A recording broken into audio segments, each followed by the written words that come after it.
کوئی بھی اتنی جلد معاف نہیں کرتا، ماں بھی اتنی جلد اپنی اولاد کو معاف نہیں کرتی جتنی جلد بندوں کو اللہ معاف فرماتا ہے۔ بلکہ جو صغائر ہیں وہ تو بغیر توبہ کے ہی معاف ہوتے رہتے ہیں۔ فرمایا کہ جب تم وضو کرتے ہو تو اعضائے وضو کے گناہ جھڑ جاتے ہیں وضو سے، اور ہمیں پتہ بھی نہیں ہوتا۔ بہت سارے صغیرہ گناہ ایسے بھی ہیں کہ ہم ان صغائر کا ادراک بھی نہیں کر پاتے، لیکن وہ ہمارے سے جڑے ہوئے ہوتے ہیں، اور اسی طرح جب وہ ہمارے سے جھڑتے ہیں تو ہمیں ادراک بھی نہیں ہوتا کہ وہ ہمارے ساتھ جڑے تھے اور ہمارے سے دور بھی ہو گئے اور ہمیں پاک صاف کر دیا گیا۔ ایک نماز سے دوسری نماز تک کا وقت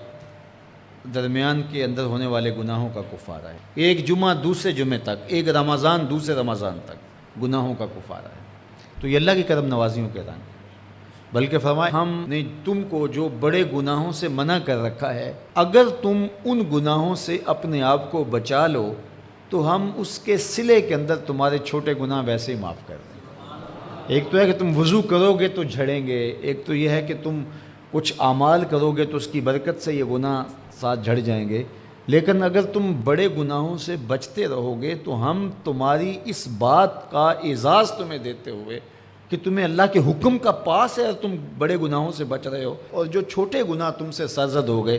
ہم اس بڑے گناہ سے بچنے کی وجہ سے وہ ویسے ہی تمہارے سے ہٹا دیں گے، تمہیں صاف کر دیں گے اس کے ساتھ۔ یہ کتنی کرم نوازیاں ہیں۔ اور اگر تم نیکیاں کرتے ہو تو نیکی بھی تمہارے گناہ کو مٹا دیتی ہے۔ اللہ کے محبوب علیہ السلام نے جو 3 وصیتیں کی تھی تو ان میں سے ایک وصیت یہ تھی کہ گناہ تم سے سرزد ہو جائے تو اس کے بعد تم نیکی کرو۔ کیوں؟ تم ہوہا، جو نیکی ہے وہ گناہ کو مٹا ڈالے گی۔ یہ کیسا اس کا الوہی انتظام ہے کہ ہمارے گناہوں کو مٹانے کے لیے کتنے سامان رکھیں۔ چھوٹے گناہ سرزد ہو گئے ہیں تو وضو کرنے سے، نماز ادا کرنے سے معاف ہو گئے، صدقہ کرنے سے معاف ہو گئے،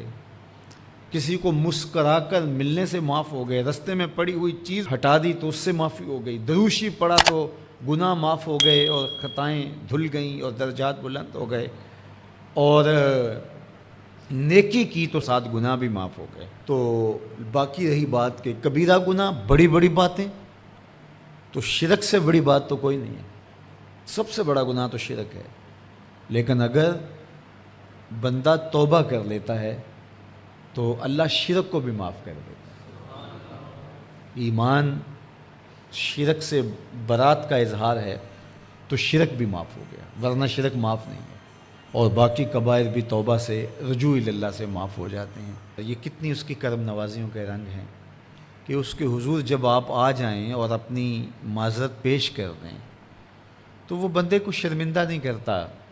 کہ تم نے یہ کیا۔ جب بندہ کوئی جرم کر بیٹھتا ہے، کسی سے زیادتی کر بیٹھتا ہے اور حقیقی زیادتی ہوتی ہے، تو پھر اس کے پاس جاتے ہوئے ڈرتا ہے کہ اس کا رد عمل کیا ہوگا۔ میں نے یہ زیادتی کی، واقعتاً زیادتی کی، اب اس کا سامنا کرتے ہوئے ڈرتا ہے کہ جب میں جاؤں گا معاف کرے گا نہیں کرے گا، دونوں امکان ہوتے ہیں۔ پھر معاف کرے گا تو کتنا رگیدے گا، مجھے کتنا احساس دلائے گا، اور اس کے بعد معاف کرے گا